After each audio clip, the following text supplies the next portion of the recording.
Welcome to Live From Your Heart. I'm your host, Les Paul Klein. For 3 decades of my life, I've lived trying to get others' approval, not the truth. I lived to be accepted, but I wasn't real authentic. And what did it cost me? Pieces of myself over and over. I didn't realize I was even losing those pieces. This podcast, it's for anyone who knows deep down that they've been living someone else's version of their life. And they're ready, you're ready to come home to your own heart and be real and be authentic. Doesn't matter how old you are, doesn't matter how long you've been doing this. It's possible to reclaim your own heart. So every week we're going to talk about reclaiming that identity and healing old patterns and finding courage again and finally living from the truest and most grounded place inside of you, your heart. This isn't therapy. It's not self-help. It's just a real huge invitation for you to come and learn how to live a real life from your own heart. So let's jump in. Did you know that your heart has been speaking to you your whole life? Yeah, your heart's been speaking to you. Now, I would say that most of us, including me, never listened to my heart. Um, I had nudgings and but I really didn't know what to do or how to translate what I was feeling. My heart would say something, but I didn't really know what to do with it. I hope that makes sense. Hey, I want to welcome you back to my podcast, Live From Your Heart. And my name is Les Paul Klein. I'm a coach and a speaker, a storyteller. I have a life of experience standing in front of audiences and helping people find their heart, find their life, find purpose, find meaning, find God, the real God. And I communicated to you in my first episode a bit of my story. And if you remember, and if you haven't heard podcast number 1, you should go back and listen to it. But I remember very clearly my heart the day I was standing in that auditorium and my father could say nothing but had nothing to say to me except criticism. Yeah. I can tell you that at that moment, I couldn't put the words to this like I can today, but my heart was screaming at me. You don't have to do this just because he said, and he doesn't love you. This is for him and not for you. And those were the things that were running through my mind. So my heart was speaking. I didn't know how to interpret. Now, some would say, well, we forgot to hear or we forgot to listen. I would say I didn't know how to listen. I didn't know what to do with the information except react. But down in my gut, it's like, I don't want to be in this place again. And I've been here for a long, long time. Remember that story I told you? I was one of those 2 sons. The second 2, we were going to be preacher boys. Yeah. So That was the ringing in my ear. I knew that I didn't wanna be back in that place, okay? But I also knew that, change had to happen. So, as we open up the discussion in, episode number 2, and I titled it, "How We Lose the Sound of Our Own Heart," um, we lose it because we ignore it. We lose it because we keep doing the same thing. We go back to the familiar mud. We may hear, "Don't." We may see stop signs. We may feel it in our body and our emotions. But because we have no skills and no training and no place else to go and that we don't know what else to do and nobody else could put words to this, we just go back to it. So here's what the heart voice feels like. Okay. This is what it feels like. If you've never felt it, this is what you're going to feel. This is what you're going to feel. It's not going to be dramatic. Okay. It's not going to be loud, but it's subtle. Eh, It's just subtle.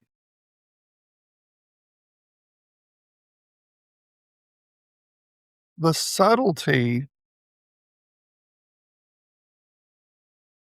it's just going to sit there. It's going to linger.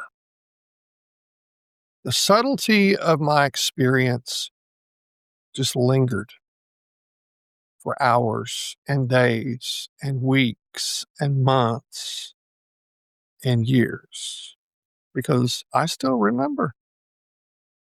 And that was in 1990, around in that space, 1990. So 35 years ago, right now, actually heading into 36 years ago. This is 2026 early. Yeah, it's just lingered, but I've learned some skills. Now, let me talk about how we lose the connection, how we lose the contact. Here's what leads us to losing um, the sound of our own heart, if we ever had it. People pleasing. We're trying to please people, and that's where I was. I was trying to please my parents, do what they wanted me to do. I was responding to them. We lose the ability to hear our own heart by seeking everybody else's approval. We needed the stamp. Okay, you're validated. I needed that validation, not only from them, but I needed validation from my peer group, my pastor friends, as it were. And I needed that validation because I was living from their expectations, not my own. Yeah, I I didn't have any, and I was distracted and I was busy. My nose was on the grindstone. I was doing what I was told to do. I was doing what they called me to do. Um, Let me take you back in a moment of story. I'd had a really bad accident and I had a bad head injury, and I was in the hospital and I was beginning to um, feel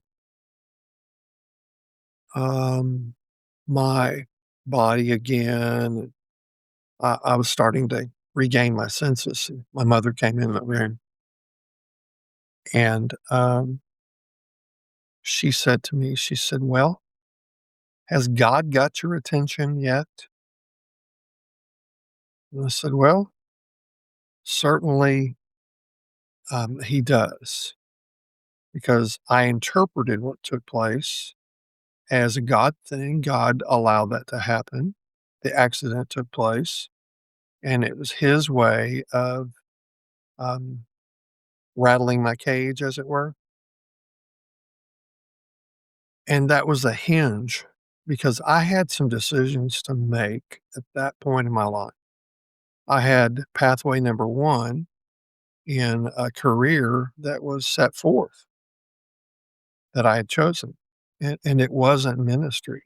It was, not what my parents called me to do. But my mother was in that hospital room to remind me of what I was called to do by her and dad, and she framed it in a God language. And so I said, "Yes." And, as I got well and I was able to heal, um, I followed that path and I gave up that career that, was laying before me that was larger opportunity than I was involved in. It was big, and it was something that I'd been seeking for a long time outside of my parents. That's why they stood against it. Um, so I just ignored my heart, my real heart. And the consequences of ignoring your heart when it's speaking to you, bring these kinds of things. It brings anxiety, it brings confusion, it brings emptiness, it brings this live on autopilot.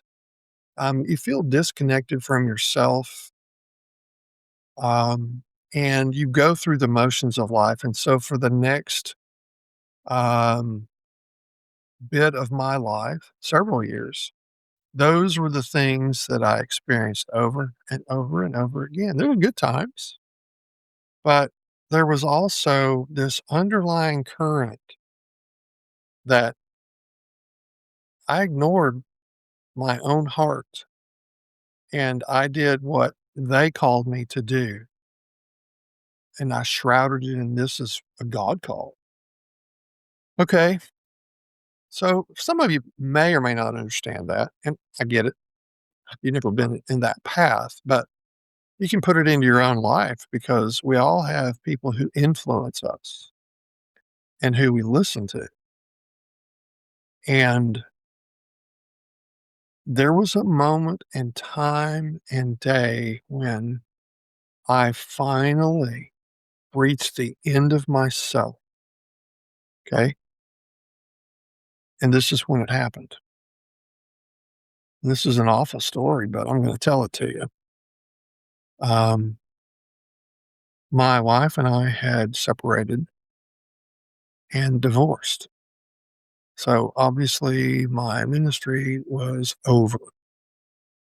Um, and I was um, moving forward in a business career and learning what life might be like outside of my parents. And my dad had a really bad stroke, ended up in the hospital, and in fact, never went back home. Ended up at a nursing center, and my mother took care of him until he passed.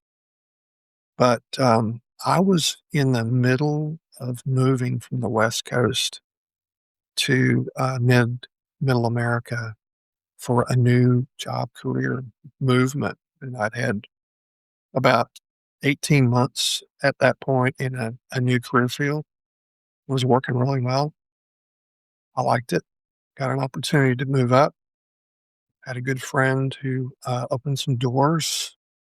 And so, in the middle of this move, it took me through my hometown where my mother and dad lived. And I arrived at my mother and dad's house, and my children were there. They had been staying there for a while with their mother.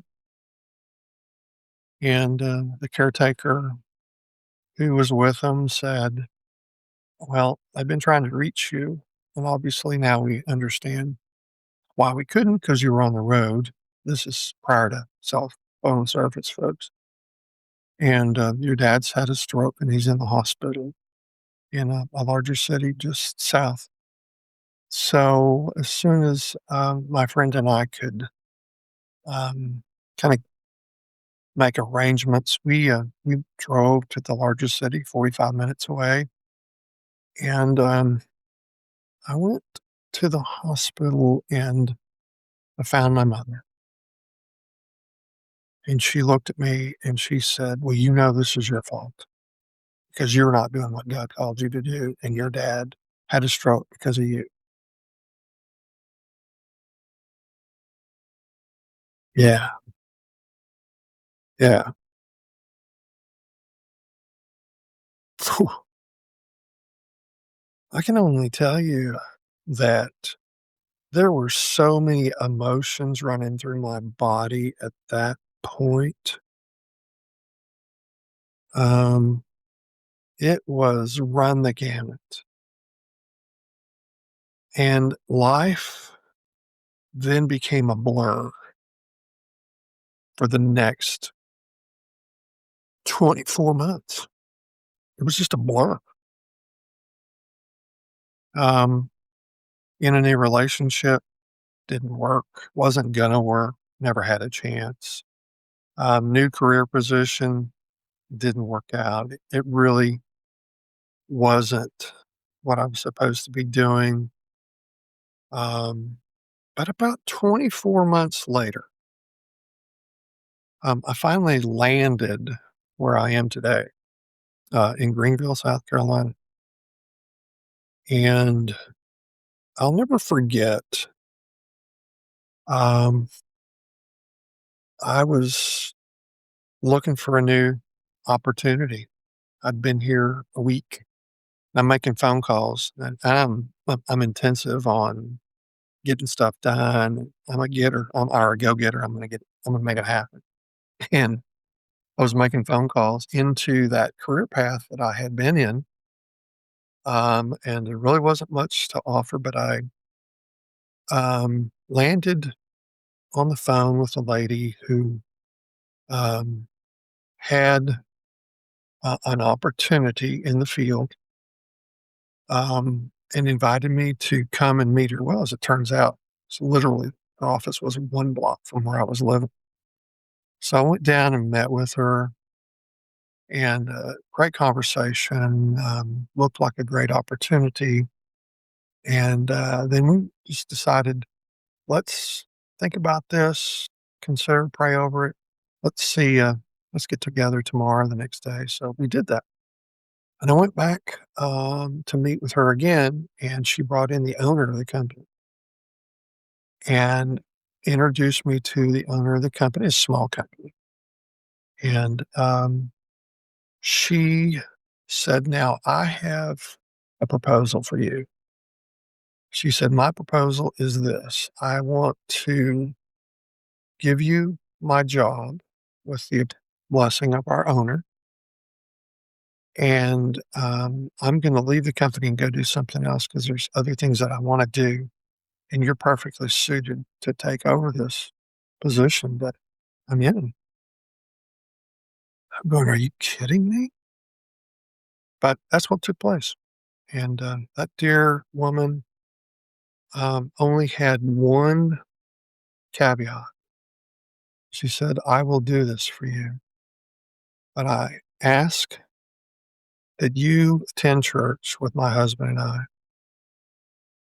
And I said, "As long as it's not a Baptist church, I don't have any problem with that." Yeah, it was a Baptist church, but that's okay. Um, that began my reawakening. That was finally where things began to become clear. And about 18 months later, I had met my now wife, and we had married. And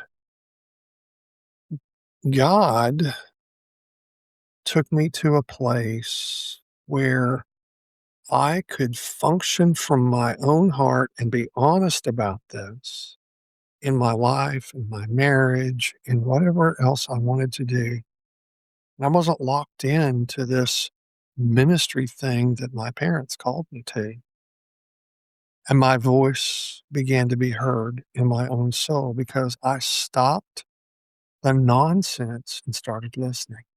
It was just a simple exercise of listening. And I want you to remember, how long did this take me? Yeah, it may take you that long to finally get to the place where you can hear what your heart's saying and be ready to receive what your heart is saying, and then be prepared to act on what your heart is saying. Yeah. So I did that. And I got to tell you, stillness arrived, honesty was there. There was curiosity and there was no judgment. Um, as I had said earlier, my father had passed away and the pressure from him was gone. Um, and the pressure from my mother was gone because she was getting old. And it really didn't matter that much to her anymore. There were other things that she was dealing with of her own loneliness, those kinds of things. So you've kind of hear how easy it is to lose the sound of your own heart in your life and just doing and doing and doing and doing and doing. And you never stop. And I hope it doesn't take you as long to hear your own heart as it took me.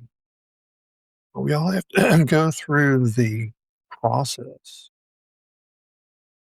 That was my process. I hope that the way I tell stories and try to just communicate to you connects because that's who I am. Um, I don't have a script in front of me. I'll be honest. I do have a sort of I do have an outline, but there's nothing but some real high points that I want to make sure that I put in front of you. This comes from my own heart, comes from life experience. I love telling stories. I love helping people get back to their heart and be honest with themselves, be honest with God.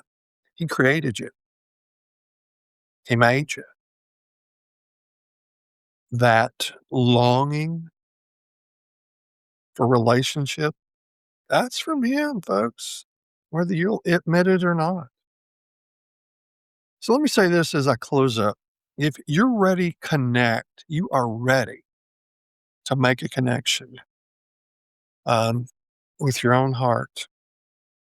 I have a coaching program, and that's where I go deeper. I do it one on one, I do group coaching. We have some new things launching this spring, but there'll be a link in the show notes. And I would just recommend click the link, follow the instructions. Nobody's going to call you, nobody's going to pound on your door, nobody's going to try to strong arm you or sell you something. This is the movement of your own heart at your own pace. But if you connect to me, I'll do my very best to help you find your heart and recover the sound of your own soul. I commit to that to you. Thanks for listening. And episode 3, we're going to talk about the cost, what it costs in living for others' approval.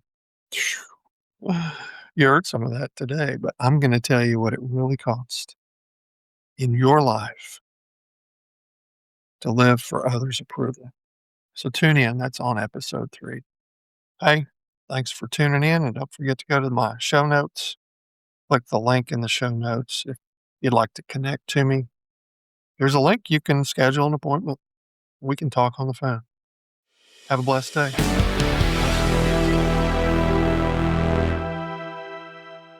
If today's episode stirred something in you, that's your heart speaking. If you're ready to go deeper into this work, let me invite you to come and join me in my Live from Your Heart coaching experience. It's a 6-month journey. I can take you back to the truth, help you learn your real identity, and uncover that emotional freedom that's yours to have. If you'd like to know more about my coaching experience, Live from Your Heart, you'll find the link down in the show notes. Until next time, folks, live from your heart.